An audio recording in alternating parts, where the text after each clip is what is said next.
সকালে ঘুমিয়ে আছে মেঘ। এমন সময় সে ঘুমের মধ্যে দেখতে পেল যে তাকে কেউ লিপ কিস করতেছে।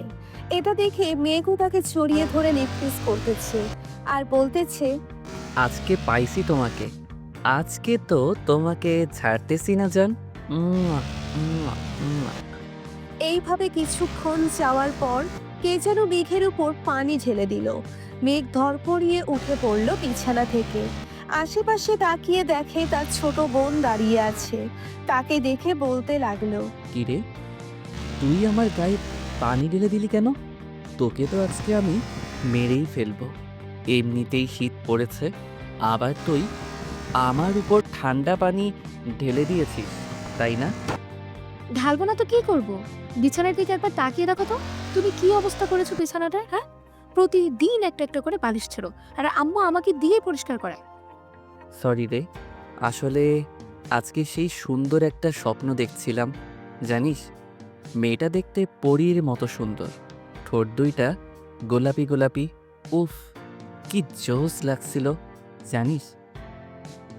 শরীরের কথা তো বাদ দিলাম, শরীরটা মনে হয় তুলো দিয়ে তৈরি করেছে আল্লাহ। এই শীতে যদি একটা বউ পাইতাম রে বইন, তাহলে তোকে অনেকগুলো চকলেট দিতাম। কথাটা শেষ হতে না হতেই সুফিয়া বেগম বিছানার ঝাড়ু নিয়ে এসে দিল। দুইটা বাড়ি মেঘের পিঠে। মেঘ ব্যথায় কোকিয়ে উঠে বলতে লাগলো, আহ আম্মু, আমাকে মারলে কেন? আমি বুঝি ব্যথা পাই না? আরে মারবো না তো আর কারে মারবো? প্রত্যেকদিন তুই একটা না একটা জিনিস নষ্ট করিস। তোকে তো কোনো কিছুই কিনে দিব না এবার। ভেবেছিলাম বিয়ে দিয়ে দিব, কিন্তু তা আর দিব না। আম্মু, বিয়ে দিলে তোমার ছেলের কপালে বউ থাকবে কিনা সন্দেহ আছে। কারণ তোমার ছেলে স্বপ্নের মধ্যে যেই সব করেছে, যদি বউ পায় তাহলে তো গলা টিপে মেরে ফেলবে। তাড়াতাড়ি ফ্রেশ হয়ে কলেজে যা বলতাছি। আর মেঘলা নিচে তার বান্ধবী এসে বসে আছে। ফ্রেশ হয়ে তাড়াতাড়ি স্কুল যা, আমি ঘর গোছাচ্ছি। ঠিক আছে আম্মু, যাচ্ছি। মেঘ ফ্রেশ হয়ে কলেজের জন্য রেডি হয়ে চলে আসলো খাবার টেবিলে।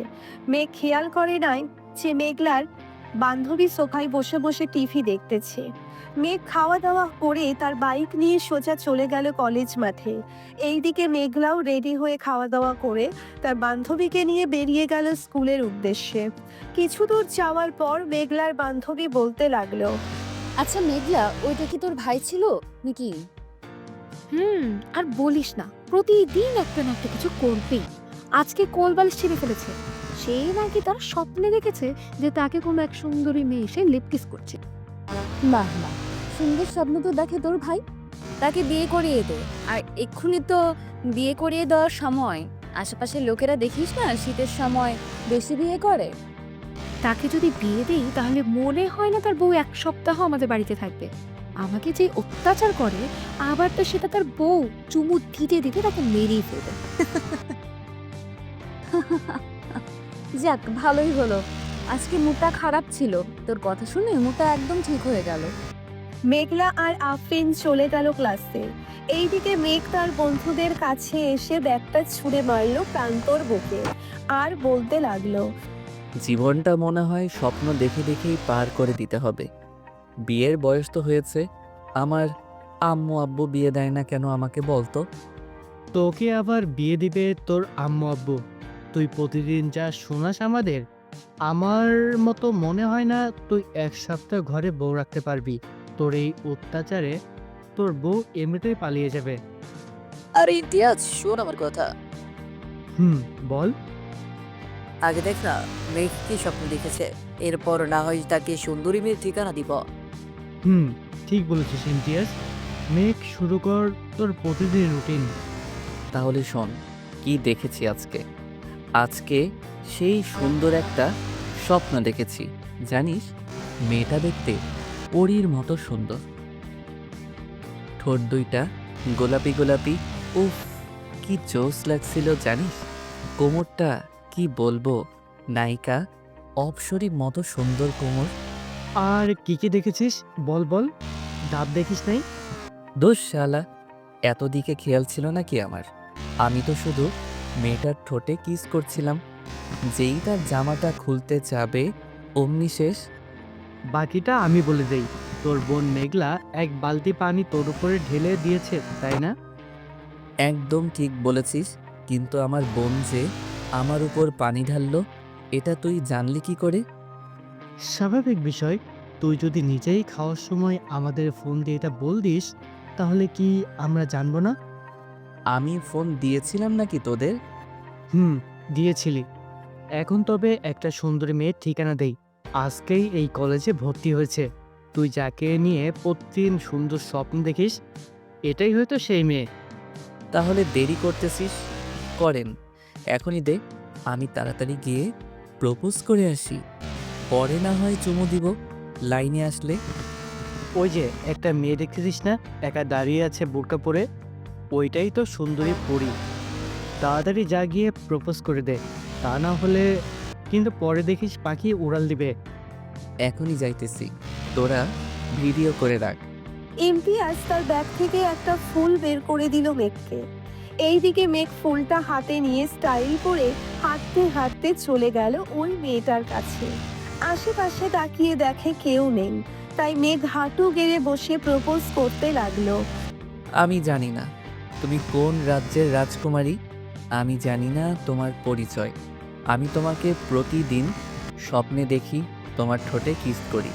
তুমি কি হবে আমার রাজ্যের রাজকুমারী?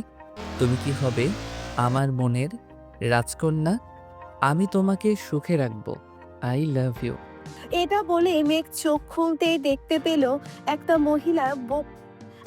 মহিলা বোরখা পরে দাঁড়িয়ে আছে এই জায়গায়। মহিলাটা মেঘের হাত থেকে ফুলটা নিয়ে বলতে লাগলো, আমি হব তোমার রাজ্যের রাজকুমারী। তুমি আমাকে ছেড়ে যেও না প্রিয়। আমি যে তোমার অপেক্ষা ছিলাম এতদিন। I love you too baby. মেঘ এটা দেখে তো দিল ভো দৌড়। এক দৌড়ে চলে আসলো তার বন্ধুদের কাছে। মেঘ আসতেই সবাই হাসাহাসি করতে লাগলো। ইমন, তোর প্ল্যানটা তো সেই ছিল রে। মেঘের অবস্থা দেখার মতো হয়েছে। শালারা, তোদের তো আজকে আমি মেরেই ফেলবো। তোরা সব জেনে বুঝে আমার সাথে এমন করেছিস, তাই না রে? আরে শালা, ওইটা তো আমাদের ক্লাসের রিধির মা। আমি কি জানতাম ওইটা রিধির মা হবে? আমি তো দেখেছি রিধি দাঁড়িয়ে ছিল, সবাই কথা বলতেছে। এমন সময় মহিলাটা এসে পিছন থেকে মেঘকে জড়িয়ে ধরে বলল, আমাকে রেখে কোথায় যাচ্ছ আমার আসি? প্লিজ প্লিজ এখানে দাঁড়া।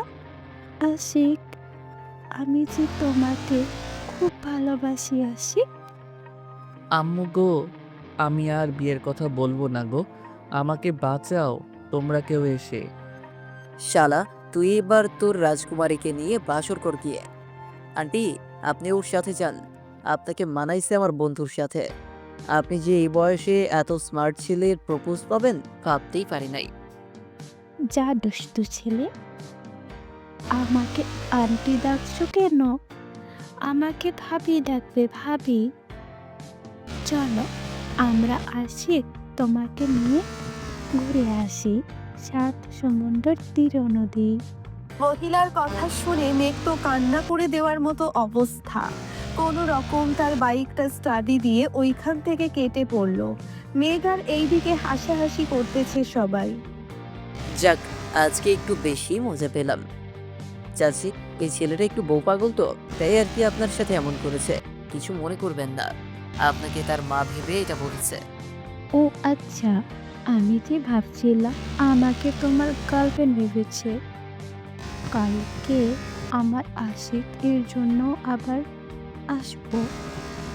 এই কলেজে তোমরা কেউ কিছু বলবে না, বলে দিলাম। ঠিক আছে, কেউ কিছু বললো না, আপনি এখন যান। মহিলাটা চলে যেতেই সবাই ও চলে আসলো। ক্লাসে দুটো ক্লাস করে সবাই বেরিয়ে চলে আসলো মাঠে। চলুন এখন পরিচয় পর্বটা দিয়ে দেওয়া যাক। মেঘ হচ্ছে এই কলেজের টপার। সে একবার মুখে চাই বলে তাই করে দেখায়। এবার ইন্টার সেকেন্ড ইয়ারের ছাত্র সে। তার বন্ধুরাও সেম ক্লাসে পড়ে। এখন আপাতত এইটুকু থাক, বাকিটা আস্তে আস্তে জানতে পারবেন। ধন্যবাদ। চলেন দেখি। মেঘ এখন কোথায় আছে? বাইকটা নিয়ে সোজা চলে গেল কলেজের পিছনে। 2 ঘন্টা কাটতেই আবারও চলে আসলো কলেজের ভেতরে।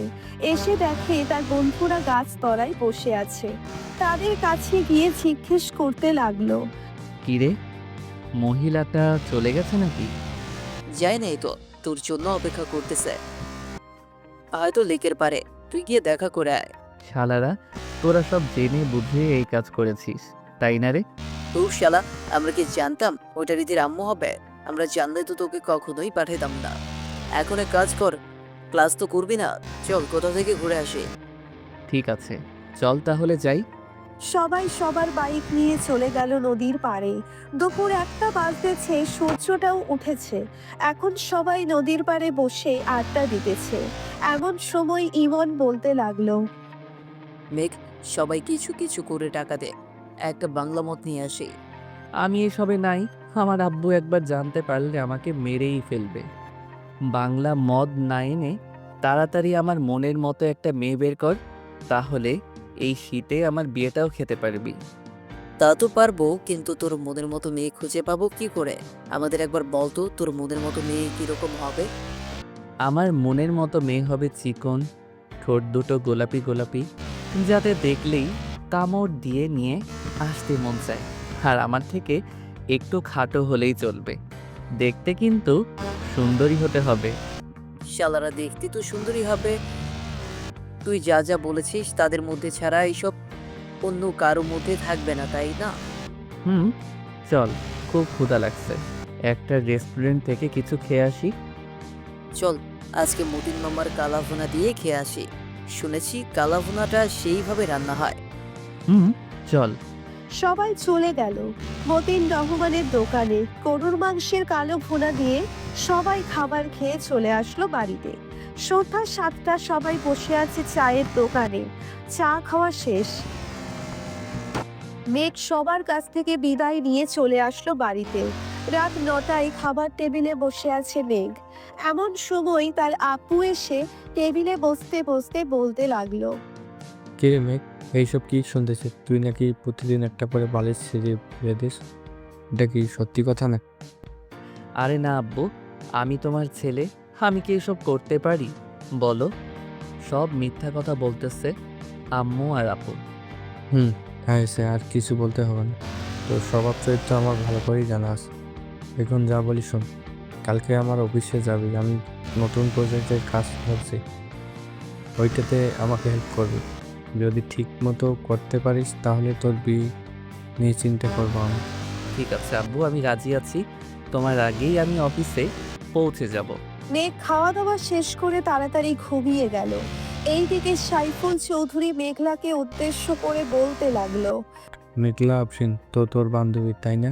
তাকে আমার বেশ পছন্দ হয়েছে, আমি তার বাবা মায়ের সাথে কথা বলতেছি। আব্বু, আমরা তো মাত্র 10-এ পড়ি। এখনই যদি ভাইয়ের সাথে আফরিনের বিয়ে দিয়ে দাও, তাহলে আফরিনের স্বপ্নটা পূর্ণই হবে না। সে চায় একজন বিজনেস ওম্যান হতে। তা হতে পারবে, সমস্যা নেই। মেঘের সাথে থেকে সব কিছু শিখে যাবে, পরে না হয় আমার কাছে থেকে টাকা নিয়ে নিজে একটা অফিস তৈরি করবে। সকালে আফরিন আসবে, তুমি কথা বলে নিও। আর ভাইয়া যা করে, আফরিন থাকবে নাকি থাকবে না তার শিওর নেই। বিয়ে দিয়ে দিলে তো সব ঠিক হয়ে যাবে। এখন তুই গিয়ে ঘুমা, আর আফরিনকে মেসেজ দিয়ে বলে দে যে সকাল 6টার দিকে আসার জন্য। বাকিটা তুই তো বুঝেই গেছি কি করতে হবে। আব্বু, বুঝে গেছি, আর কিছু বলতে হবে না। এখন তাহলে যাই আমি। মেঘলা চলে গেল তার রুমে। বিছানায় শুয়ে শুয়ে তার বান্ধবীকে মেসেজ করতে লাগলো, বান্ধবী, তোর স্বপ্নটা হয়তো পূর্ণ হতে যাচ্ছে। তুই না আমার ভাইকে পছন্দ করিস। আব্বু বলেছে সকাল 6টায় এসে যা করার করতে। আর ভাইয়া যাতে না বুঝতে পারে এটা তুই করেছিস। একদম চিন্তা করিস না, তোর ভাইকে এমন টাইপ দিব বাপের জন্মেও আর এমন করবে না। এখন ঘুমাই রে, সকালে উঠতে হবে। ফজরের সময় আমাকে ফোন দিস, উঠে নামাজ পড়বো। ঠিক আছে, এখন ঘুমা তাহলে তুই। আফরিন ঘুমিয়ে গেল। ভোর 5টায় আফরিনের ফোনের অ্যালার্মের শব্দে ঘুম ভেঙে গেল তার। উঠে ফ্রেশ হয়ে নামাজ আদায় করে হাঁটতে হাঁটতে চলে গেল মেঘলাদের বাড়িতে। কলিং বেল দিতেই মেঘলা এসে দরজা খুলে দিল। কি রে, তাড়াতাড়ি চলে আসলি নাকি? ঘড়ির দিকে তাকিয়ে দেখ, 6:15 বাজে। আমাকে আসতে বলেছিল 6টায়। চল এখন তোর ভাইয়ের কাছে দেখি আজকে কি স্বপ্ন দেখতেছে। চল তাড়াতাড়ি বালিশ ছিঁড়ে ফেলার আগেই কিছু একটা করতে হবে। চল। দুইজন চলে গেল মেঘের রুমে। গিয়ে দেখে মেঘ বিড়বিড় করে কি যেন বলতেছে। চলুন শুনে আসি কি বলতেছে মেঘ। জান, এমন করো কেন? একটা লিপ কিস করো না। তোমার ওই গোলাপি ঠোঁটের একবার লিপ কিস করতে পারলেই হবে। মেঘলা, তুই তোর রুমে যা, আমি তোর ভাইকে দেখতেছি। আমি দেখতে চাই তুই কি করিস আমার ভাইয়ের সাথে। আমি চুপচাপ দাঁড়িয়ে থাকবো এইখানে, কোনো কথা বলবো না। ঠিক আছে, চুপচাপ দাঁড়িয়ে থাক। আফরিন তার ঠোঁট জোড়া মেঘের ঠোঁটের সাথে চেপে ধরতেই মেঘ আফরিনের ঠোঁটে কামড় দিয়ে ধরলো। এইদিকে মেঘ আফরিনকে জড়িয়ে ধরে তার বুকের সাথে চেপে ধরে লিপ কিস করতেছে। এটা দেখে মেঘলার চোখ দুইটা রসগোল্লার মতো বড় হয়ে গেল। বেশ কিছুক্ষণ লিপ কিস করার পর আফরিন মেঘের বুকের উপর থেকে উঠে আস্তে আস্তে নেমে আসলো এই দিকে। মেঘ খুশি হয়ে বলতে লাগলো, ইস, এইরকম যদি প্রতিদিন লিপ কিস করিস তাহলে তো জান আমার আর বালিশ ছিঁড়তে হতো না। এখনই চলে যাবে কিনা জান? কি হলো, কথা বলতেছো না কেন? মেঘ ঘুমের মধ্যে এসব বলতেছে। এইদিকে আফরিন আর মেঘলা তো হাসতে হাসতে শেষ। মেঘলা, আমি এখন বাসায় যাই রে। তোর ভাইকে উঠিয়ে কাজে পাঠা। আর যা যা বলবে আমাকে সব বলবি কিন্তু। ঠিক আছে, সব বলবো। এখন চল তোকে দিয়ে আসি বাহিরে। চল। মেঘলা আর আফরিন চলে গেল নিচে। এইদিকে মেঘ ঘুম থেকে উঠে দেখে আজকে সে একটা বালিশও ছিঁড়ে নাই। তাই খুশি মনে চলে গেল ওয়াশরুমে। আয়নার সামনে দাঁড়াতেই দেখতে পেল যে তার ঠোঁটে লিপস্টিক লাগানো। শুধু ঠোঁটের না, গালে কপালে সব জায়গায় লিপকিসের দাগ। এটা দেখে মেঘ বলতে লাগলো, তাহলে কি আমার সেই অপসরই সত্যি এসেছিল আমার রুমে? ইয়াহু, আমার স্বপ্ন পূরণ হয়েছে। আজকে সবাইকে ট্রিট দিতে হবে। এটা ভেবে মেঘ ফ্রেশ হয়ে তাড়াতাড়ি রেডি হয়ে চলে গেল নিচে। গিয়ে দেখে তার বাবা মা এবং বোন খাবার টেবিলে বসে আছে মেঘকে দেখে। মেঘলা বলতে লাগলো, কি ভাইয়া, আজকে তো দেখি তুমি অনেক খুশি। রাতে কি অপসরি এসেছিল নাকি? রে, আজকে সত্যি অপসরি এসেছিল। আমাকে লিপ কিস করেছে, ঠোঁটে মুখে গালে সব জায়গায় কিস করেছে। আমি আজকে অনেক খুশি। মেঘলা তার ভাইয়ের হাতে চিমটি কেটে বলতে লাগলো, ভাইয়া, আম্মু আব্বু আছে কিন্তু এখানে। আরে আমার রুমে আম্মু আব্বু আসবে কোথায় থেকে? মজা করতেছিস তাই না রে? মেঘ একবার চারিপাশ ঘুরে দেখে যে সে ড্রয়িং রুমে খাবার টেবিলে বসে আছে। এটা দেখে সে তার মাথায় গাঁটটা মেরে বলতে লাগলো, আব্বু আম্মু, আমি অফিসে গেলাম, আস্তে আস্তে রাত হবে। আরে মেয়ে, খাবার খেয়ে যা না। না আম্মু, এখন খাবো না, আমার পেট ভরা আছে। এই বলে মেঘ চলে গেল অফিসে। এইদিকে মেঘলা সবার সাথে খাওয়া দাওয়া করে স্কুলের জন্য রেডি হয়ে চলে গেল 3 রাস্তার মোড়ে। গিয়ে দেখে আফরিন দাঁড়িয়ে আছে। ভালোই হলো, আমি ভাবছিলাম তোদের বাসায় যাব তোকে নিয়ে। এখন দেখি তুই এসে গেছিস। চল, এখন দেরি হয়ে গেছে এমনিতেই। দুইজন চলে গেল কলেজে। গিয়ে দেখে স্যার ক্লাসে ঢুকে পড়েছে। দুইজন স্যারের কাছে অনুমতি নিয়ে ক্লাসে প্রবেশ করলো। এইদিকে মেঘ অফিসে প্রবেশ করে দেখতে পেল সবাই সবার মতো কাজ করতেছে। তাই মেঘ সোজা চলে গেল তার বাবার কেবিনে। বসে বসে কিছু ফাইল দেখতেছিল। এমন সময় অফিসের ম্যানেজার আসলো আর বলতে লাগলো, স্যার, আমাদের অফিসে আজকে নতুন একটা প্রজেক্ট ডিল হবে প্রায় 200 কোটি টাকার উপরে। যদি এই ডিলটা ফাইনাল হয়ে তাহলে আমাদের অফিস আরও বড় হবে এবং দেশের বাইরেও এই অফিসটা নিয়ে আলোচনা করা হবে। তাই ভালোভাবে প্রেজেন্টেশন করতে হবে। এই নিন ফাইলটা, আপনি একবার দেখে নিন। ঠিক আছে, আপনি যান, আমি ফাইলটা দেখে নিতেছি। ম্যানেজার চলে গেল। এইদিকে মেঘ ফাইলটা বের করে প্রজেক্টটা দেখতে লাগলো সবকিছু ঠিকঠাক আছে নাকি। সবকিছু ঠিকঠাক থাকলে ফাইলটা টেবিলে রেখে অফিসারটা ঘুরে ঘুরে দেখতে লাগলো। কিছুক্ষণ ঘোরাঘুরি করার পর আবারও চলে আসলো তার বাবার কেবিনে। এসে দেখে তার বাবা চলে এসেছে। মেঘ, সব কিছু দেখে নিয়েছিস তো? ভালো করে প্রেজেন্টেশন করিস যাতে প্রজেক্টটা আমাদের হাতেই থাকে, অন্য কারো হাতে না যায়। ইনশাল্লাহ আব্বু, তুমি কোনো চিন্তা করো না, এই প্রজেক্টটা আমরাই পাবো। তা ওরা কখন আসবে? এই তো আর 10 মিনিটের মধ্যে চলে আসবে। চল আমরা মিটিং রুমে গিয়ে বসে পড়ি। হুম, চলো আব্বু যাই তাহলে। সাইফুল এবং মেঘ চলে আসলো মিটিং রুমে। বেশ কিছুক্ষণ পর কয়েকজন বিদেশি ক্লায়েন্ট আসলো। তাদের সাথে মিটিং করতেছে মেঘ। এইদিকে সাইফুল চৌধুরী বসে বসে দেখতে লাগলো মেঘ কি করতেছে। 1 ঘন্টা যেতেই মিটিংটা শেষ হয়ে গেল। বিদেশি ক্লায়েন্টরা মেঘকে উদ্দেশ্য করে বলতে লাগলো, Mr. Meg Choudhury, we really like your project. We want to give you this project. Take this, there is 100 crores taka here. We will give the remaining 100 crores taka after the work is completed. The deal is final. Deal is final. ওরা চলে গেল। এইদিকে পুরো অফিসে মিষ্টিমুখ করাতে লাগলো সাইফুল চৌধুরী, কারণ আজকে এই কর্মচারীদের কারণে সে 200 কোটি টাকার প্রজেক্টটা পেয়েছে। আব্বু, এখন তার কাজ নেই, আমি না হয় বাড়িতে চলে যাই। বাড়িতে যাইতে হবে না, প্রজেক্টের কাজটা কীভাবে করবে তুই একটু বুঝিয়ে দিয়ে যা সবাইকে, তাহলে ওরা কাজ শুরু করে দেবে। আব্বু, আজকে কাজ করার কোনো প্রয়োজন নেই, তাদেরকে ছুটি দিয়ে দাও, কালকে থেকে কাজ না হয় শুরু হবে। ঠিক আছে, তাহলে তুই যা, আমিও তাদের সাথে একটু আলোচনা করে ছুটি দিতেছি। আর এই নে, এইখানে 1 লক্ষ টাকা আছে, তোর যা ইচ্ছা কর, কিছুই বলবো না। ধন্যবাদ আব্বু তোমাকে। মেঘ তার বাইক নিয়ে চলে আসলো কলেজে। এখনো কলেজ ছুটি দেয় নাই, তাই কদম গাছের নিচে বসে আছে মেঘ। এমন সময় কালকের মহিলাটা আবার আসলো মেঘের কাছে। মেঘের কাঁধে মাথাটা রেখে বলতে লাগলো, আমার সোনা, আমার ময়না পাখি, কালকে আমাকে রেখে তুমি কোথায় পালিয়ে গিয়েছিলে? চলো না, তোমাকে নিয়ে রেস্টুরেন্টে যাই। আরে বইন, তুই আমার পিছু করা ছেড়ে দে, আমি ভুল করে তোকে প্রপোজ করে ফেলেছি, আমি তোর পায়ে পড়তেছি, তুই আমাকে ছেড়ে দে। মেঘ মহিলাটার পা ধরে মাপ চাইতেছে। এটা দেখে রিধি মেঘের কাছে এসে বলতে লাগলো, আরে মেঘ, তুমি আমার মায়ের কাছে মাপ চাইতেছো কেন? আমার মেয়ে কি কিছু করেছে তোমাকে যে সে মাপ চাইতেছে? না রে রিধিমে, একটু মাপ চাচ্ছি না।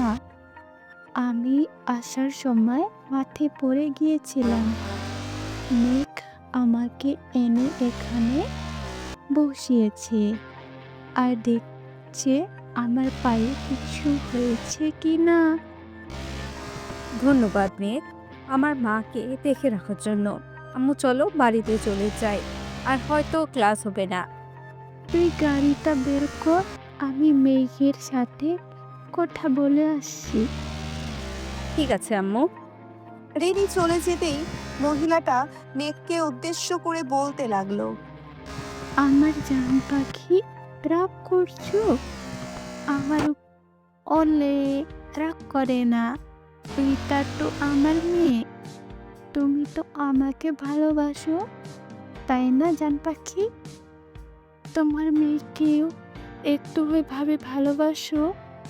এখন যাও, আবার দেখা হবে কালকে।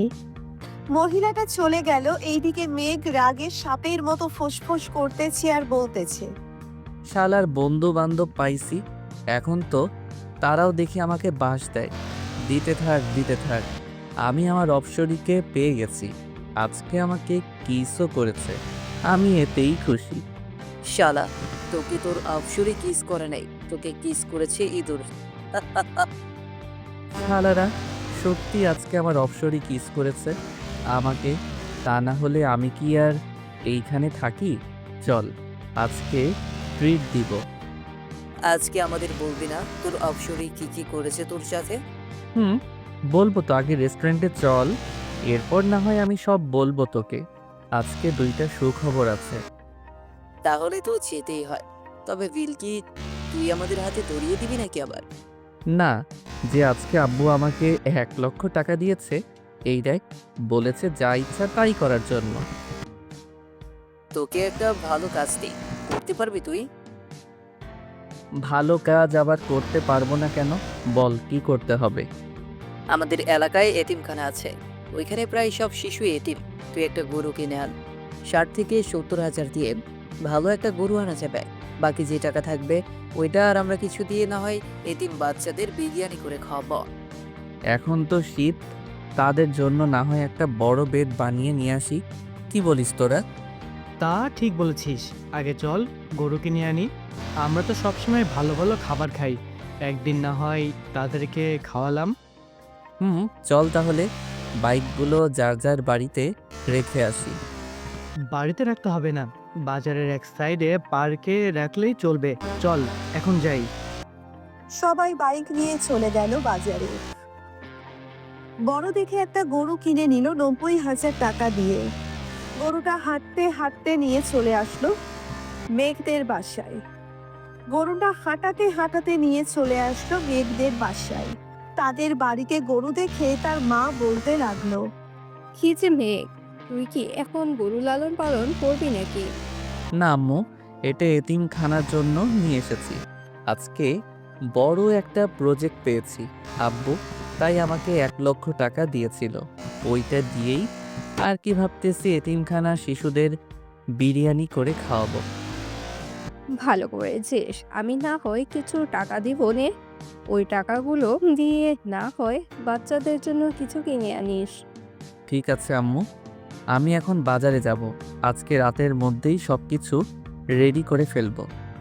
ঠিক আছে, যা, আমিও কিছু খাবার দিয়ে দেই গরুটাকে। এই বলে সোফিয়া বেগম চলে গেল ঘরে। এইদিকে মেঘ তার দিকে বন্ধুদের নিয়ে চলে আসলো মাদ্রাসায়।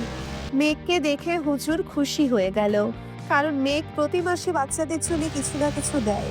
আসসালামু আলাইকুম হুজুর। ওয়ালাইকুম আসসালাম মেঘ, কেমন আছো? আর এই সন্ধ্যাবেলায় আসলে যে? আলহামদুলিল্লাহ ভালো আছি হুজুর। আমি এই মাদ্রাসার সকলকে বিরিয়ানি খাওয়াতে চাই, তাই একটা গরু কিনে এনেছি। এখন তো শীতকাল, তাই বাচ্চাদের জন্য জামা কাপড় আর বেডের ব্যবস্থা করতে চাচ্ছিলাম। আপনি কি বলেন? বেড তো তোমার আব্বু দিয়েছে, এখন আর কিছু লাগবে না। মাদ্রাসার সকলের এক কালার ড্রেস যদি পারো তাহলে বানিয়ে দাও, তাতেই চলবে। ঠিক আছে, কালকেই সবার মাপ নিয়ে যাবে দর্জি। এখন যাই তাহলে হুজুর। মেঘ চলে গেল বাজারে, যা যা লাগবে সব কিছু কিনে নিয়ে চলে আসলো বাসায়। এই রাতে খাওয়া দাওয়া করে রুমে বসে আছে এমন সময় মেঘলা প্রবেশ করলো মেঘের কেবিনে। মেঘলাকে দেখে মেঘ বলতে লাগলো, কিছু বলবে নাকি? ভাইয়া, অপসরের চেহারাটা দেখেছো নাকি? দেখে থাকলে বলো, আমি দেখি সেরকম মেয়ে পাই কিনা।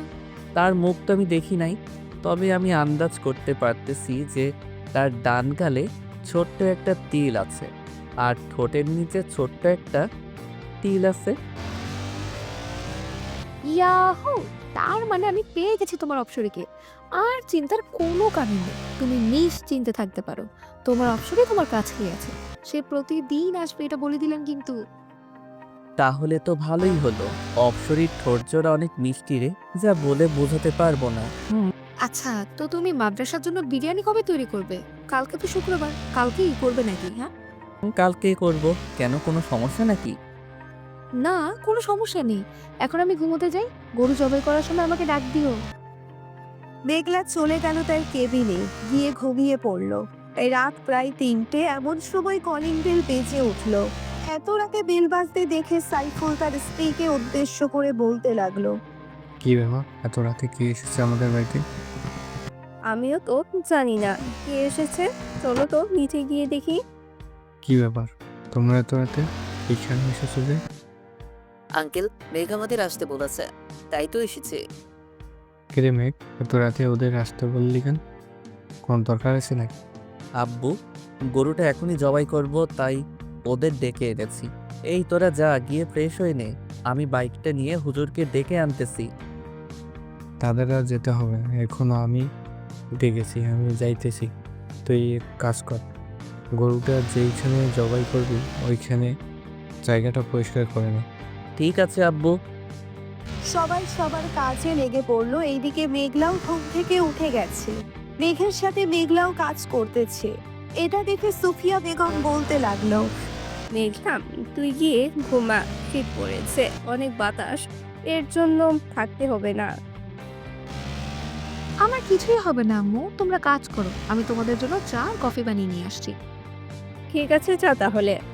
মেঘলা চলে গেল। এইদিকে সকাল 7টার আগেই সবাই সবার কাজ শেষ করে ফেললো। বাবুর্চিদের খবর দিতেই ওরাও চলে আসলো।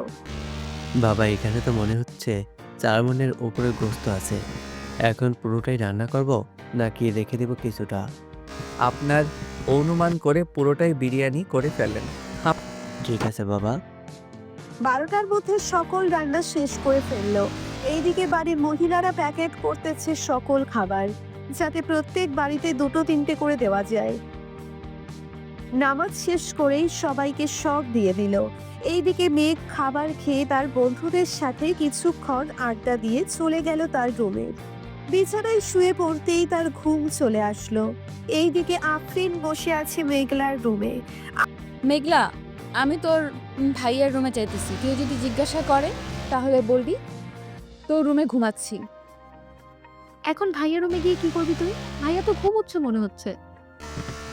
ঘুমাক, তাকে জ্বালানোর জন্যই তো যাইতেছি আমি। আফরিন চলে গেল। মেঘের রুমে গিয়ে দেখে মেঘ একটা কোলবালিশকে জড়িয়ে ধরে ঘুমাচ্ছে। এটা দেখে আফরিন আস্তে আস্তে কোলবালিশটা মেঘের কাছ থেকে নিয়ে সোফায় রেখে আফরিন শুয়ে পড়ল মেঘের সাথে। এইদিকে মেঘ সুন্দর একটা গন্ধ পেল। আফরিনের শরীর থেকে গন্ধটা তার নাকে যেতেই বলতে লাগলো, আমার অপসরি, তুমি এসেছো। আমাকে একটু জড়িয়ে ধরো অপসরি। আমি তোমার ওই ঠোঁটের মৃদু স্বাদটা নিতে চাই। আফরিন কোনো কথা না বলেই মেঘের বুকে মাথা রেখে ঘুমিয়ে গেল। দেখতে দেখতে সন্ধ্যা হয়ে আসলো।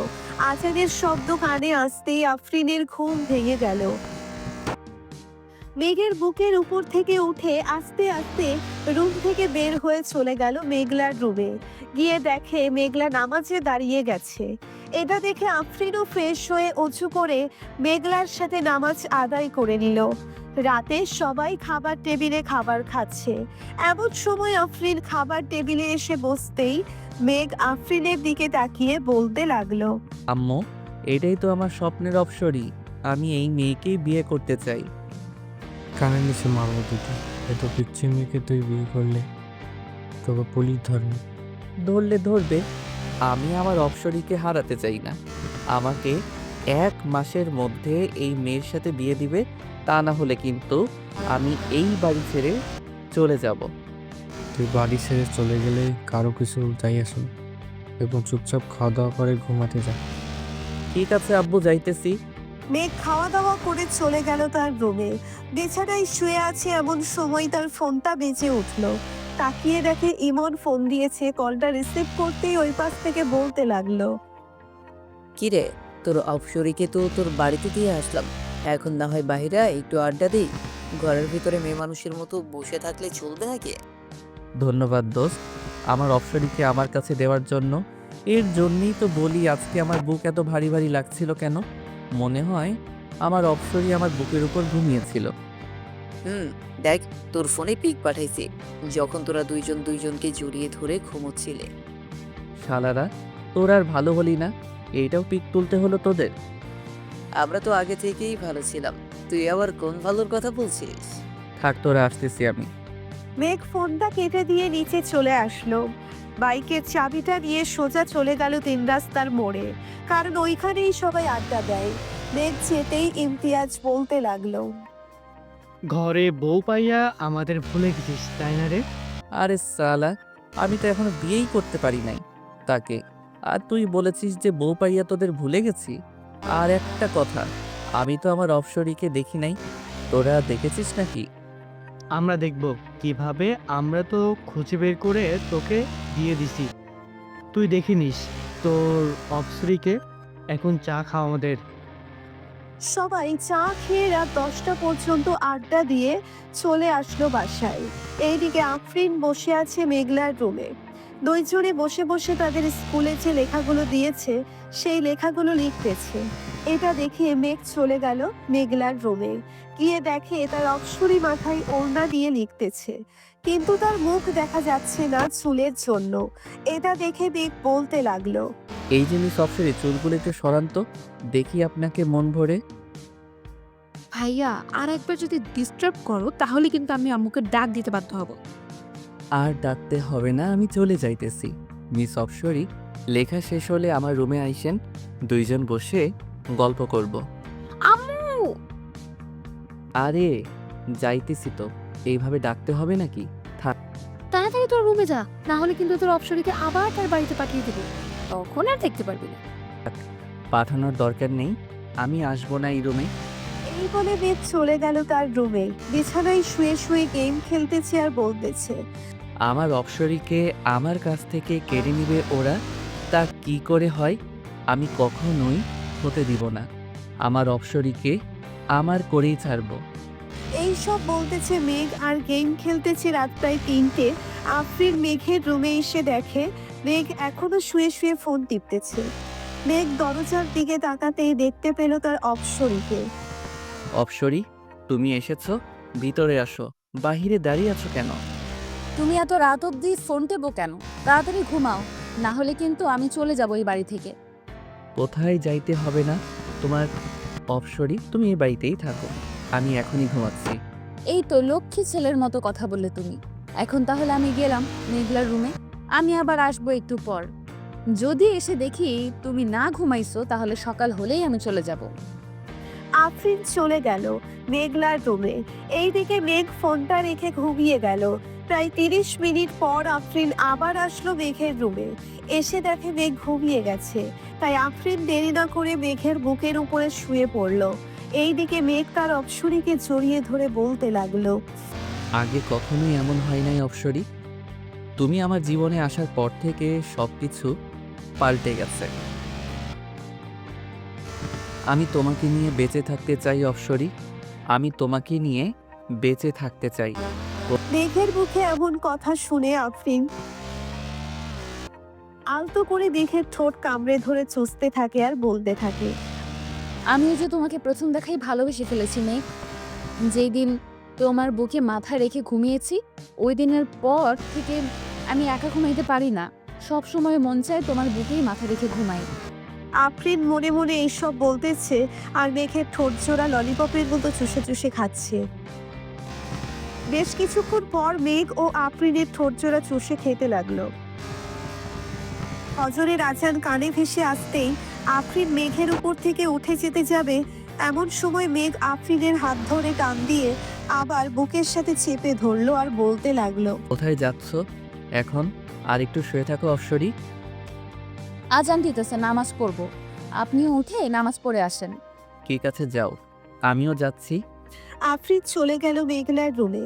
গিয়ে দেখে মেঘলা উঠে পড়েছে। ভাইয়ার রুমে গিয়েছিলে নাকি? তোমার ভাইয়ের রুমে গিয়েছিলাম, চলো নামাজ পড়ে নেই দুজন। বেশি কথা না বলে দুইজন নামাজ আদায় করে নিল। সকালে মেঘ খাওয়া দাওয়া করে চলে গেল কলেজে। গিয়ে দেখে তার বন্ধুরা আগে থেকেই বসে আছে। মেঘকে দেখে ইমন বলতে লাগলো, কি রে, কি হয়েছে? তোকে আজকে এত খুশি খুশি লাগতেছে কেন? তোর অপসরী আদর করেছে নাকি? আদর মানে? অনেক আদর করেছে আমার অপসরী আজকে আমাকে। ওর ঠোঁট দুইটা এমনভাবে খাচ্ছিলাম মনে হয় কমলার চিরের মতো চুষে চুষে খাচ্ছিলাম। কি রে ইমতিয়াজ, তাহলে তো আমাদেরও লাইন লাগাতে হবে। আমার বন্ধু যখন এইসব বলতেছে আমাদের তো লাউস লেগে গেছে। লালুস তো লাগবেই, আমার বউ হচ্ছে সবার থেকে সুন্দরী। এই তোর বউ আবার সবার থেকে সুন্দরী?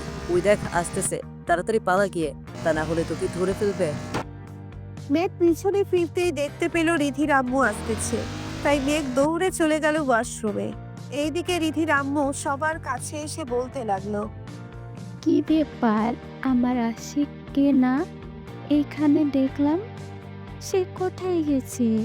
তাকে একটু ডাকে দাও, আমার আশিককে নিয়ে আমি লন্ডনে যাব ঘুরতে। চাচি, লন্ডনে না গিয়ে কক্সবাজারে চলে যান, ওইখানে আপনাদের কেউ ডিস্টার্ব করবে না। তাই তুই যাবা, তোমার বন্ধুকে বের করে দাও, আমার লাল মামুনিকে বের করে দাও। কোথায় আমার লাল মামুনি? আমার কাছে আসো। এই বলে রিধির আম্মু চলে গেল তার মেয়ের কাছে। এইদিকে মেঘ তিনতলা থেকে দেখতেছে গাছের নিচে রিধির আম্মু আছে নাকি। ওনাকে না দেখতে পেয়ে মেঘ নিচে চলে আসলো আর বলল, আমাকে তোরা কোথায় ফাঁসিয়ে দিলি বলতো? এই মহিলাটা তো আমাকে মেরেই ফেলবে। আমার অপসরি যদি জানতে পারে আমি এই মহিলাকে প্রপোজ করেছি, তাহলে তো আমার অপসরি আমার কাছ থেকে দূরে সরে যাবে। এটাই তো ভালো হবে। পরে আমি তোর অপসরীকে নিয়ে আসবো, কি বলিস তোরা? ইমনের কথা শুনে সবাই হাসতে লাগলো। বেশ কিছুক্ষণ এইভাবে হাসাহাসি করলো সবাই। এমন সময় মেঘের ফোনটা বেজে উঠলো। তাকিয়ে দেখে তাদের অফিসের ম্যানেজার ফোন দিয়েছে। মেঘ কলটা রিসিভ করতেই ওই পাশ থেকে ম্যানেজার বলতে লাগলো, স্যার, আপনার আব্বু গাড়ি অ্যাক্সিডেন্ট করেছে, আপনি তাড়াতাড়ি চলে আসেন এনকে মেডিকেল হসপিটালে। আমরা ওইখানেই স্যারকে ভর্তি করিয়েছি। ঠিক আছে, আমি এখনই আসতেছি। আর আপনি বাড়িতে জানায়েন না, কিন্তু বাড়িতে জানালে সবাই টেনশন করবে। ঠিক আছে স্যার, আমি জানাবো না। মেঘ ফোনটা কেটে দিয়ে তার সকল বন্ধুদের নিয়ে চলে আসলো। হাসপাতালে এসে দেখে ম্যানেজার অপারেশন থিয়েটারের বাহিরে দাঁড়িয়ে আছে। মেঘকে দেখে ম্যানেজার বলতে লাগলো, স্যারের মাথায় একটু আঘাত পেয়েছে, তাই হাত কিছু কাজ ঢুকে গিয়েছে, এগুলো বের করতেছে ডক্টর। এর বেশি কিছু হয় নাই তো আব্বু? না, এর বেশি কিছু হয় নাই। পিছন থেকে একটা গাড়ি এসে স্যারের গাড়িতে মেরে দিয়ে চলে গিয়েছে। ইমন, খোঁজ লাগাতো কার গাড়ি ছিল ওইটা। পুলিশ সব কিছু দেখতেছে, কাউকে কোথাও যাইতে হবে না। ঠিক আছে। আর আব্বুর সাথে তো সব সময় আপনি থাকতেন, তাহলে আপনি যান নাই কেন আব্বুর সাথে? আমিও যাওয়ার জন্য গাড়িতে উঠছিলাম, পরে স্যার বলতেছে ভুলে ফাইলটা তার কেবিনে ফেলে এসেছে। আমি এইটা নিয়ে এসে দেখি স্যার চলে গিয়েছে। পরে ফোন দিতেই জানতে পারি যে স্যারের অ্যাক্সিডেন্ট হয়েছে। ও আচ্ছা। সবাই কথা বলতেছে এমন সময় ডাক্তার অপারেশন থিয়েটারের ভিতরে থেকে বের হয়ে বলতে লাগলো, তেমন বেশি আঘাত পায় নাই। আমরা ওনাকে ড্রেসিং করে দিয়েছি আর কিছু ওষুধ দিয়েছি, ওইগুলো খাইলেই ইনশাল্লাহ ঠিক হয়ে যাবে। আব্বুকে কি আজকেই বাড়ি নিয়ে যাইতে পারবো নাকি এইখানে রাখবেন কয়েকদিন? তেমন বেশি আঘাত পায় নাই, তাই এখানে রেখে কি করবেন? তার চেয়ে বাড়িতে নিয়ে যান, সবার সেবা যত্ন পেয়ে তাড়াতাড়ি সুস্থ হয়ে উঠবে। ঠিক আছে স্যার। ম্যানেজার আঙ্কেল, আপনি হাসপাতালের বিলটা দিয়ে অফিসে চলে যান। আর যদি কোনো কিছু দরকার হয় তাহলে আমাকে ফোন দিবেন, আমি গিয়ে সমাধান করে আসবো। স্যার, আজকে একটা মিটিং ছিল, এই মিটিং তো স্যার করতে পারে নাই। আমি ওনাদেরকে জানিয়ে দিয়েছি, ওনারা বলেছে কালকে মিটিং করবে সকাল 10টায়। আপনি চলে আসছেন। ঠিক আছে, এখন তাহলে আমি যাই। মেঘ তার আব্বুকে নিয়ে চলে আসলো বাড়িতে। কলিং বেল দিতেই মেঘলা এসে দরজা খুলে দিল। তার বাবার এমন অবস্থা দেখে কান্না করে দিল মেঘলা। এটা দেখে সাইফুল বলতে লাগলো, আরে মেঘলা, কান্না করছিস কেন? আমার তো কিছু হয়নি, সামান্য একটু ব্যথা পেয়েছি। তোমাকে বারণ করে সত্ত্বেও তুমি কেন অসুস্থ শরীর নিয়ে অফিসে গেছো ভাইয়া? কে বললে বুঝি ভাইয়া যাইতে পারতো না? তোমাকে বারণ করা সত্ত্বেও তুমি কেন অসুস্থ শরীর নিয়ে অফিসে গেছো ভাইয়া? কেউ বললে বুঝি ভাইয়া যেতে পারতো না? যাইতে তো পারতো, কিন্তু মিটিংটা আমার করার কথা ছিল, তাই তো তোর ভাইকে যাইতে দেয়নি। এখন তো আমি অসুস্থ, সব কিছু তোর ভাইকেই দেখতে হবে। মেঘ, আমাকে রুমে দিয়ে আয়। আব্বু চলো। মেঘ তার আব্বুকে রুমে দিয়ে আসলো। বিকাল 5টায় মেঘ চলে আসলো। অফিসে এসে দেখে সবাই এক জায়গায় দাঁড়িয়ে আছে। এটা দেখে মেঘ বলতে লাগলো, কি ব্যাপার, তোমরা এখানে দাঁড়িয়ে আছো কেন? কোনো সমস্যা হয়েছে? আমার কি? স্যার, আমাদের একজন কর্মী মারা গিয়েছে, ওনাকে আমরা বাঁচাতে পারি নাই।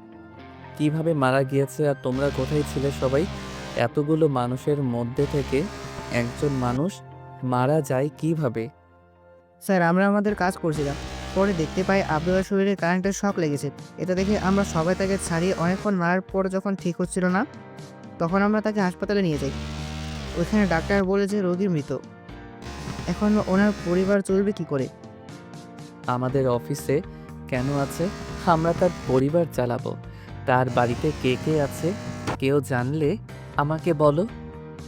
স্যার, ওনার বাড়িতে একটা ছেলে আছে, 18 বছরের মতো হবে। আর ওনার লাশ কি করব আমরা এখন? কিছু করতে হবে না, তার লাশ আমি নিয়ে যাব তাদের বাড়িতে। তোমরা সবাই আবার কাজ শুরু করো। আমি আব্বুর সাথে কথা বলতেছি, দেখি আব্বু কি বলে। ঠিক আছে স্যার, আপনি কথা বলেন, আমরা কাজ করি তাহলে। সবাই কাজ করতেছে।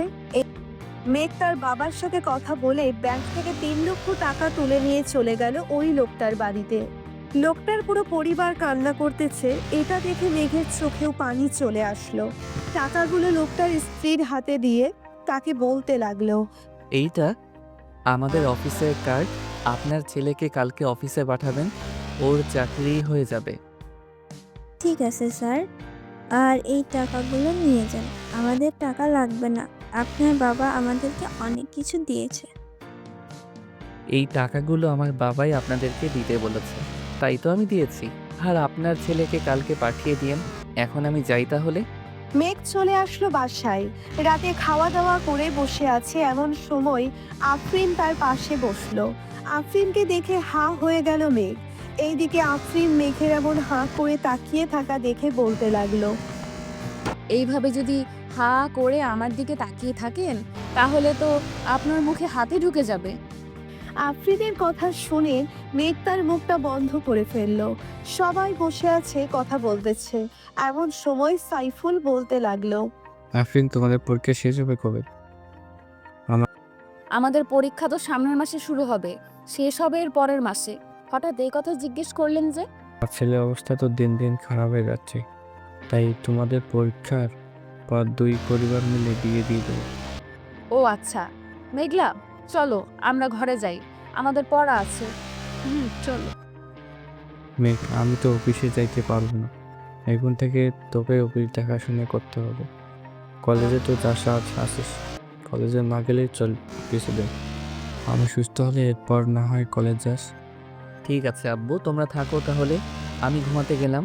সকালে আবার মিটিং আছে, ওইটা নিয়ে কথা বলতে হবে ক্লায়েন্টের সাথে। যা। আর এই নে পেন ড্রাইভ, এটার ভিতরে সব কিছুই আছে। কাজটা কীভাবে বুঝতে হবে তুই একবার দেখলে আশা করি বুঝে যাবে, আমাকে আর বোঝাতে হবে না। আব্বু। মেঘ চলে গেল তার রুমে। গিয়ে দেখে আফরিন বসে আছে। মেঘকে দেখে এক সাইডে গিয়ে বসে পড়ল আফরিন। মেঘ একবার আফরিনের দিকে তাকিয়ে তার ল্যাপটপটা নিয়ে বসে বসে কাজটা দেখতে লাগলো। এইদিকে আফরিন এক পলকে তাকিয়ে আছে মেঘের দিকে। এটা মেঘ খেয়াল করে, তাই আফরিনের উদ্দেশ্য করে বলতে থাকে, কিছু বলবে নাকি এইভাবে তাকিয়ে আছো যে? আমি আপনার কোলে বসতে চাই, আপনি কাজ করবেন আর আমি দেখব। ঠিক আছে, আগে দরজাটা বন্ধ করে আসো, এরপর না হয় বইসো। আফরিন দরজাটা বন্ধ করে এসে মেঘের কোলে বসে পড়ল। এইদিকে মেঘ আফরিনকে জড়িয়ে ধরে কাজ করতেছে। এটা আর আফরিন বারবার মেঘের ছোটে গালে কপালে কিস করতেছে। এই তোমার এই দুইটা এত ছোট কেন? ছোট থাকবে না তো বড় থাকবে নাকি? আমি নিজেই তো ছোট মানুষ, আবার আমার জিনিস বড় হবে কি করে? একবার বিয়েটা হতে দাও, দেখবে সুর করে বড় হয়ে যাবে।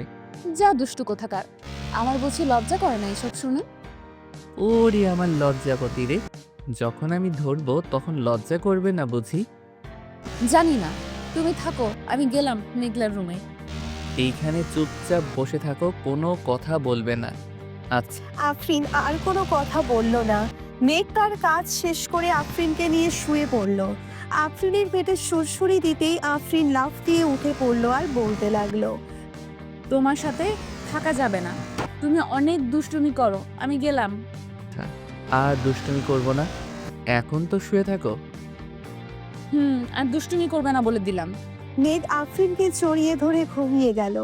সকাল 9টায় ঘুম ভাঙলো মেঘের। উঠে ফ্রেশ হয়ে খাওয়া দাওয়া করে যেই অফিসের দিকে রওনা দিতে যাবে, এমন সময় পেছন থেকে মেঘলা বলতে লাগলো, ভাইয়া, আমাদেরকে একটা স্কুলের সামনে নামিয়ে দিতে পারবি? তাড়াতাড়ি আয়, আবার 10টায় মিটিং আছে, যাইতে হবে ওইখানে। মেঘ আফরিন এবং মেঘলাকে স্কুলের সামনে নামিয়ে দিয়ে চলেছে। গেল অফিসে গিয়ে দেখে ক্লায়েন্টরা চলে এসেছে। মেঘ তার পেন ড্রাইভটা বের করে বোঝাতে লাগলো প্রজেক্টটা কিভাবে কি করতে হবে। বোঝানো শেষ করে মেঘ চলে গেল তার আব্বুর কেবিনে বসে বসে কাজ করতেছে। এমন সময় দারোয়ান এসে বলতে লাগলো, স্যার, রহিমের ছেলে এসেছে। আপনি নাকি বলেছে তাকে আসার জন্য এখানে? পাঠিয়ে দাও তাকে, আমি কথা বলে নিতেছি তার সাথে। ঠিক আছে স্যার। মেঘ বসে বসে ল্যাপটপে কাজ করতেছে। এমন সময় রহিমের ছেলে কেবিনে প্রবেশ করলো। তাকে দেখে মেঘ হাসি খুশি ভাবে বলতে লাগলো, ভিতরে আসো তামিম, এইখানে বসো। স্যার, আমাকে একটা কাজ দিবেন বলেছিলেন, তাই এসেছিলাম। আব্বু তো আর নেই, এখন তো পরিবারটা আমাকেই দেখতে হবে। তা তো দেখতেই হবে তামিম, তুমি কোনো চিন্তা করো না। যখন যা লাগবে আমাকে বা আব্বুকে বলবে, তাহলে দিয়ে দিবে আব্বু। এই অফিসটা তৈরির সময় থেকে তোমার আব্বু কাজ করে এসেছে, এখন আল্লাহ তাকে নিয়ে গেছে। দোয়া করি তাকে জান্নাতবাসী করুক, আমিন। তা তুমি এইসব কাজ পারো তো? স্যার, পারি। আব্বু আমাকে সব কিছু শিখিয়ে দিয়েছে। আগে মাঝে মধ্যে আসতাম আব্বুর খাবার নিয়ে, তখন একটু আটু শিখেছে। তাহলে আজ থেকে তোমার আব্বু যে মেশিনগুলো চালাইতো ওইগুলো তুমি চালাবে এখন থেকে। ঠিক আছে স্যার, তাহলে আমি আজ থেকেই কাজে লেগে পড়ি। আচ্ছা যাও তাহলে, আর সাবধানে কাজ করবে কিন্তু। তুমি একা একা কিছু করতে যেও না, এইখানে অনেক লোক আছে, ওদের ডাক দিবে। ঠিক আছে স্যার। তামিম চলে গেল তার কাজে। এইদিকে মেঘ তার কাজ শেষ করে চলে আসলো। বাসায় এসে দেখে আফরিনের আম্মু আব্বু এসে বসে আছে। তাদের দেখে মেঘ সালাম দিল। আসসালামু আলাইকুম, কেমন আছেন? ওয়ালাইকুম আসসালাম, আলহামদুলিল্লাহ ভালো আছি। তুমি কেমন আছো মেঘ? আমিও আলহামদুলিল্লাহ ভালো আছি। আপনারা বসেন, আমি ফ্রেশ হয়ে আসতেছি। মেঘ চলে গেল তার রুমে। ফ্রেশ হয়ে চলে আসলো, নিচে এসে দেখে সবাই বসে আছে। মেঘও তাদের সাথে বসে পড়ল। মেঘ, আমি চাইছিলাম তোমাদের বিয়েটা দিয়ে দেওয়ার জন্য, এখন তুমি কি বলো? আঙ্কেল, আফরিনের পরীক্ষা শেষ হোক, এরপর না হয় বিয়ে করব। আর তো কয়েকটা দিন রয়েছে, আমিও না হয় অফিসের কাজটা বুঝে নেই। সাইফুল, তুই কি বলিস? আফরিন তো সারাদিন তোদের বাসায় থাকে, আশেপাশে মানুষ তো জানিস কেমন সমালোচনা করে। ঠিক আছে, তাহলে আজকে কাজে ডেকে বিয়ে করিয়ে দিই। আফরিন, এর পরীক্ষা শেষ হলে না হয় অনুষ্ঠান করবো। এখন তুই যা বলবি আমি তাই করব। ছোট থেকে তো তুই যা বলছিস আমি তাই করছি। ঠিক আছে, তাহলে আজকে রাতেই কাজে ডেকে বিয়ে করে দিই। সবাই কথা বলতেছে, এইদিকে মেঘ তাদের মাঝখান থেকে উঠে চলে আসলো ছাদে। আকাশের দিকে তাকিয়ে ভাবতে লাগলো সেই রাতগুলোর কথা। এখন তো তার অপসরই তার সাথেই থাকবে, এখন তো তার অপসরই তার সাথেই থাকবে। এই সব ভাবতেছে, এমন সময় পেছন থেকে কে যেন মেঘকে জড়িয়ে ধরলো আর বলতে লাগলো, আমার অনেক দিনের ইচ্ছা আজ পূর্ণ হবে। আমি তোমাকে অনেক ভালোবাসি মেঘ।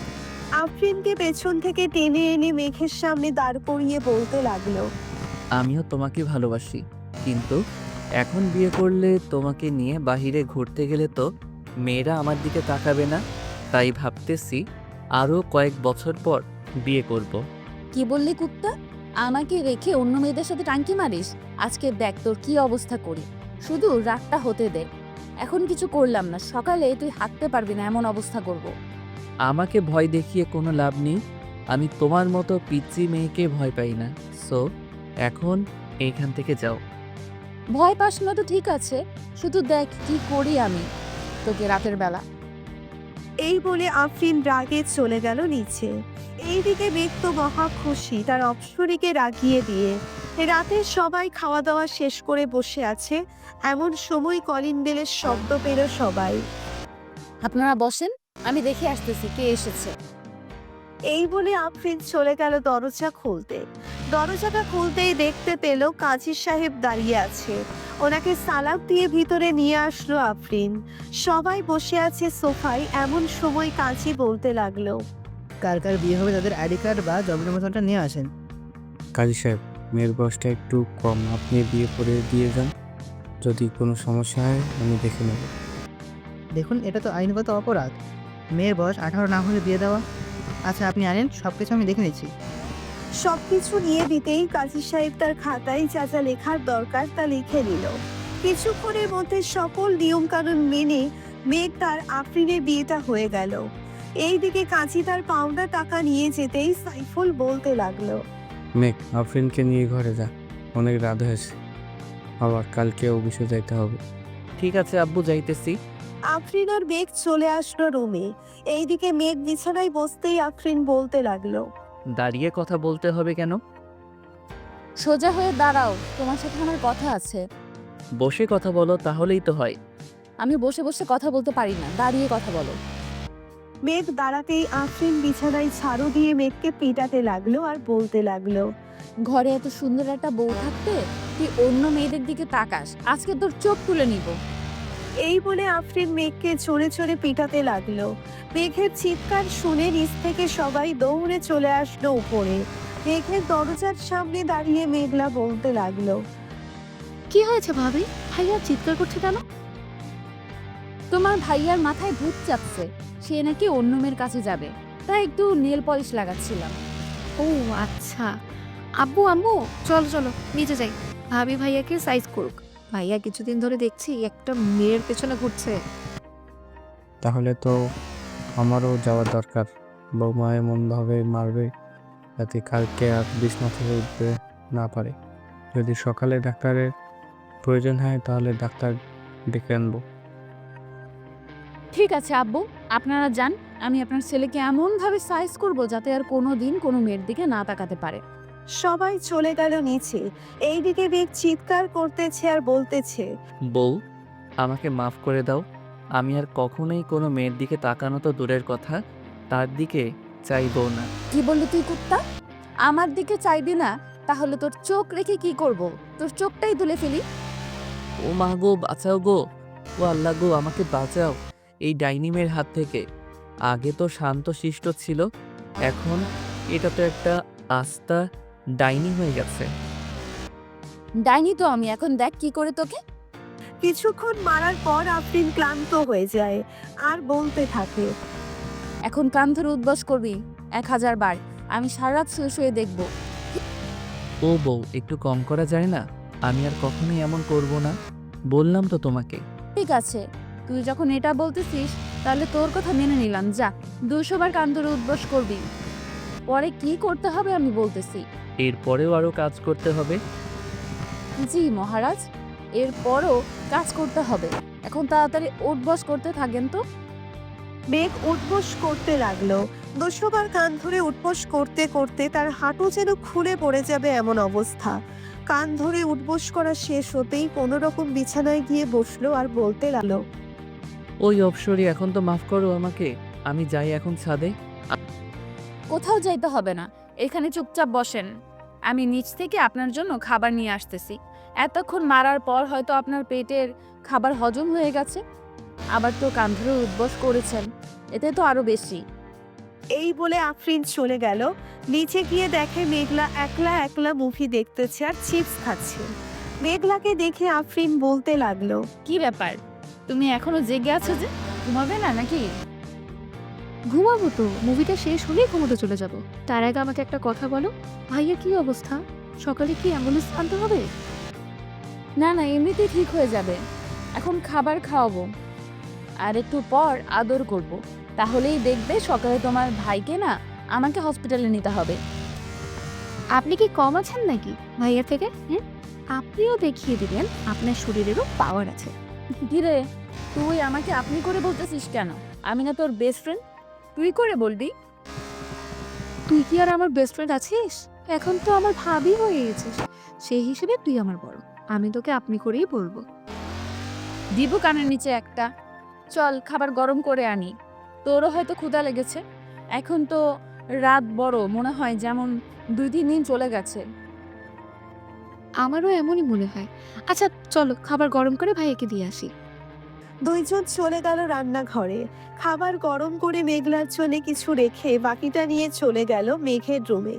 গিয়ে দেখে মেঘ নিচের পা ধরে কান্না করতেছে আর বলতেছে, আল্লাহ গো, আমার কপালটা বুঝি পুড়ে গেল গো। এটা কি বউ দিলা আমার কপালে? এখন তো আমাকে যখন তখন মারবে, আমি কিছুই করতে পারবো না। একদম ঠিক ধরেছ, আমি তোমাকে যখন তখন মারবো, কিন্তু তুমি আমার কিছুই করতে পারবে না। আমাকে যেমন মারবে তেমন আমিও তোমাকে মারবো। পরে বসে বসে শুধু কান্না করা ছাড়া আর কোনো উপায় নেই তোমার। এই দেখো, আমি এক চুমুকি 1 গ্লাস দুধ খেয়ে নিতে পারি। So, এখন বুঝে নাও আমার শরীরে কত শক্তি আছে। বুঝে গেছি, তোমার শরীরে অনেক শক্তি আছে। এখন আমাকে খাবার দাও, খুব ক্ষুধা লাগছে। মেঘ খাওয়া দাওয়া করে বিছানায় শুয়ে পড়ল। এইদিকে আফরিন থালা বাসনগুলো নিচে রেখে চলে গেল। উপরে গিয়ে দেখে মেঘ বিছানায় চিৎপটাং শুয়ে আছে। এটা দেখে আফরিন আবার হাতে ঝাড়ু নিতেই মেঘ বিছানা থেকে লাফিয়ে সোফায় এসে বসে পড়ল আর বলতে লাগলো, সরি, আর কখনোই বিছানায় শুয়ে থাকবো না। তুমি একাই বিছানায় শুয়ে থাকো। আমি বিছানায় শুয়ে তো থাকবো, কিন্তু আমাকে বাবু গিফট করবে তুমি। তাড়াতাড়ি আসো, তা না হলে আবার কিন্তু শুরু করব তোমার উপর অত্যাচার। কিন্তু আমি তোমাকে বাবু গিফট করব কিভাবে? আমি তো এই সবের কিছুই বুঝি না। কি বললি তুই কুত্তা? আসিতেছি। মেঘ বিছানায় যেতেই আফরিন মেঘের ঠোঁটজোড়া তার দখল করে নিয়ে যেইভাবে পারছে ওইভাবেই চুষে চুষে খাচ্ছে। এইদিকে মেঘও কম কিসের, আফরিনের 2টা আপেলের মতো টিপতে থাকে আর ঠোঁট চুষতে থাকে। এইদিকে আফরিন ব্যথায় কোকিয়ে উঠে বলতে লাগলো, কি করতেছো? আস্তে টেপো, ব্যথা পাই তো। ব্যথা তো পাবেই, ছোট ছোট আপেলের মতো জিনিস তোমার ভালোভাবে ধরতেও পারি না। এটাই অনেক আমার জন্য। এখন যদি তোমার আরো বড় লাগে তাহলে বড় করে নাও, ব্যথা দিছে কে? এইদিকে মেঘ আফরিনের ঠোঁট চুষতেছে আর আস্তে আস্তে হাত দিয়ে আফরিনের জামা খুলতেছে। বেশ কিছুক্ষণ ঠোঁট চষার পর আফরিনের শরীরে চুমু খেতে লাগলো। এইদিকে আফরিন কেঁপে কেঁপে উঠতেছে। বেশ কিছুক্ষণ পর মেঘ তার মেডেল স্টাম্পটা আফরিনের মেইন জায়গায় ঠেকিয়ে দিল। এদিকে আফরিনের চিৎকার দিয়েই অজ্ঞান হয়ে গেল। মাগো, মরে গেলাম গো। এইদিকে মেঘ আফরিনকে ডাকতেছে, কিন্তু আফরিনের কোনো সাড়া শব্দ নেই। তাই মেঘ টেবিলের উপর থেকে পানির গ্লাসটা নিয়ে আফরিনের মুখে পানি ছিটিয়ে দিতেই আফরিনের জ্ঞান ফিরে আসলো আর বলতে লাগলো, এই কুত্তা, এইভাবে কেউ করে নাকি? আমি তো মরেই যেতাম আর একটুর জন্য। এটা তো কিছুই না, এখন দেখবে কি যে করি। এই বলেই মেঘ আফরিনের সাথে T20 খেলতে লাগলো। কয়েক ঘন্টা খেলার পর মেঘ আফরিনের বুকের উপর শুয়ে পড়লো আর বলতে লাগলো, সরি জান, আমি বুঝতে পারি নাই তুমি যে প্রথমে এত ব্যথা পাবে। আর সরি বলতে হবে না, এখন ওঠো। পুরো বিছানা তো ব্লিডিং এ ভরে গেছে, তাড়াতাড়ি পানিতে ভিজিয়ে রাখতে হবে। মেঘ আফরিনের উপর থেকে উঠে চলে গেল ওয়াশরুমে। ফ্রেশ হয়ে বাইরে এসে দেখে আফরিন এখনো শুয়ে আছে বিছানায়। এটা দেখে মেঘ বলতে লাগলো, কি ব্যাপার, উঠবে না নাকি? এখনো যে বিছানায় শুয়ে আছো। অনেক ব্যথা করতেছে, উঠবো কি করে? তুমি এমন ভাবে করেছো যে থাকার বললাম না। আচ্ছা, আমি কিছু একটা করতেছি। এই বলে মেঘ চলে গেল মেঘলার রুমের সামনে। চুপি চুপি মেঘলার রুমে ঢুকে ফোনে লাইট লাগিয়ে দেখতে লাগলো ট্যাবলেটের বক্সটা কোথায়। এইদিকে মেঘলা তো ঘুমাই নাই, এক চোখ মেলে দেখতে লাগলো কে এসেছে।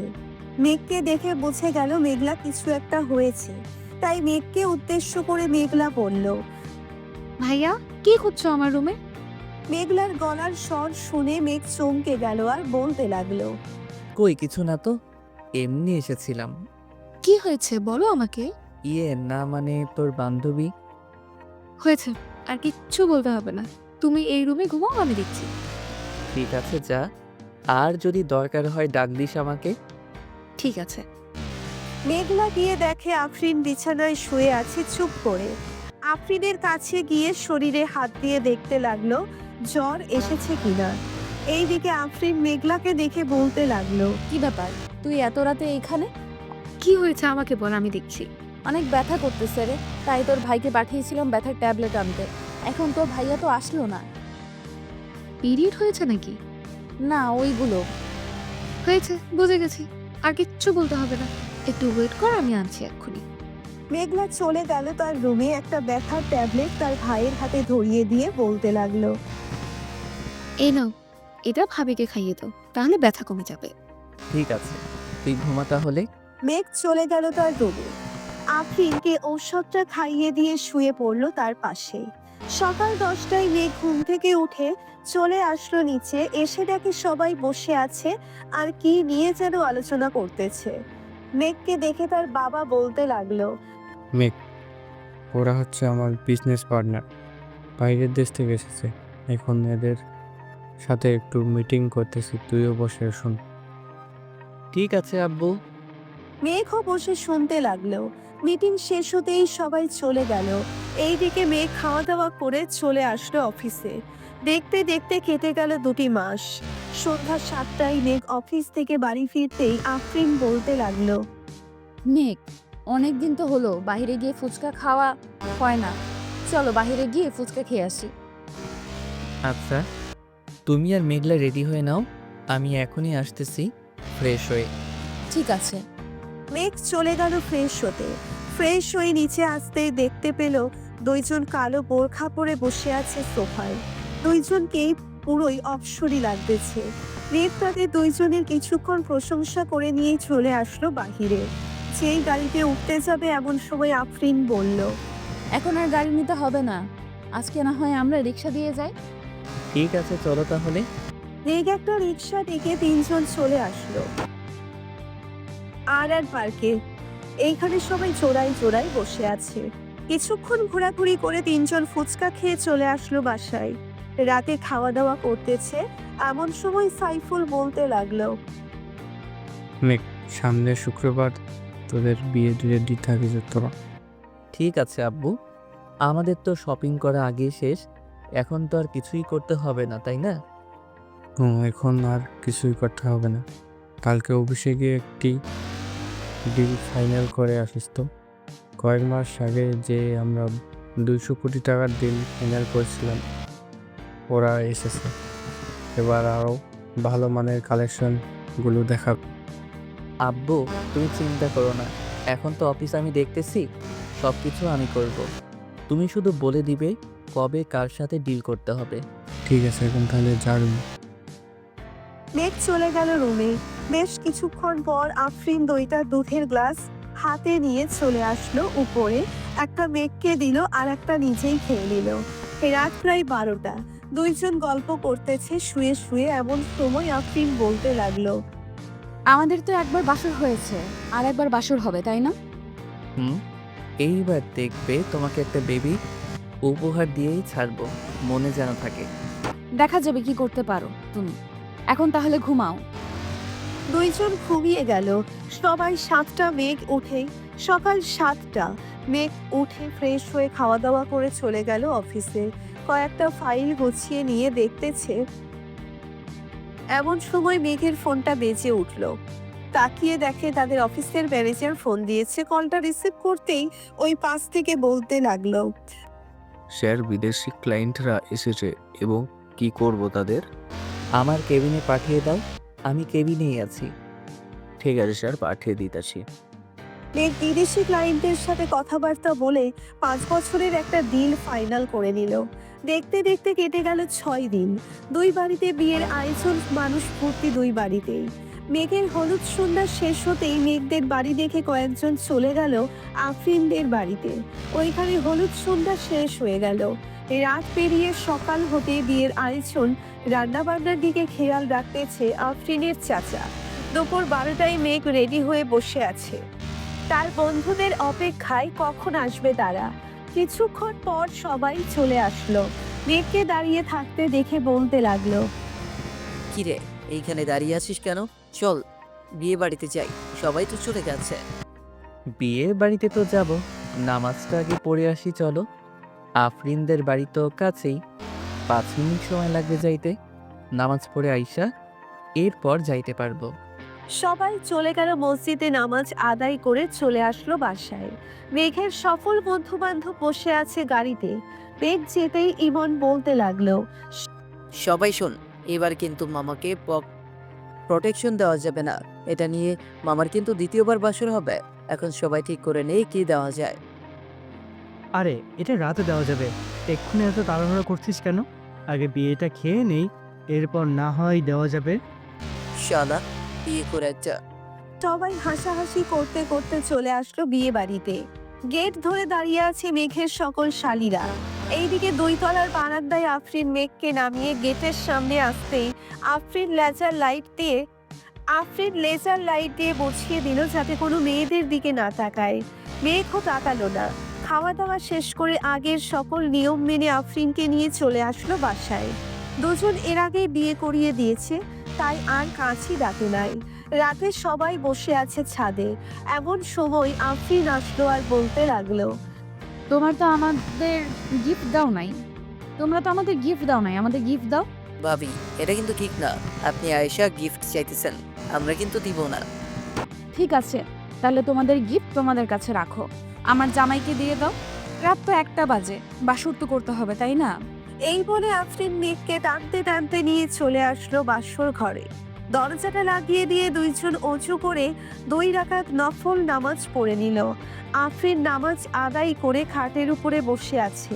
বেশ কিছুক্ষণ পর মেঘ আফরিনের পাশে গিয়ে বসলো আর বলতে লাগলো, বউ, ও বউ, আজকে আদর করলে হয় না নাকি? আদর করবি না মানে? তোর আদর করতেই হবে। এখন শুরু করবি।